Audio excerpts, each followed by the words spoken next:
सध्या वातावरणाच्या खालच्या थरामध्ये असलेली कमी दाबाची द्रोणीय स्थिती निर्माण झालेली आहे. तसेच पूर्वेकडून वाहत असलेले बाष्पयुक्त वारे याच्या प्रभावामुळे विदर्भामध्ये 18, 19, 20 या तारखेला तुरळक ठिकाणी हलक्या आणि मध्यम पावसाची शक्यता हवामान विभागाने वर्तविली आहे. 18 फेब्रुवारीला विदर्भामध्ये आणि जिल्ह्यामध्ये गडगडाटाच्या सह पावसाची शक्यता आहे.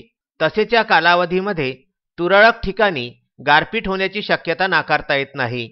त्याचबरोबर 19 आणि 20 फेब्रुवारीला तुरळक ठिकाणी पावसाची शक्यता वर्तविण्यात आलेली आहे.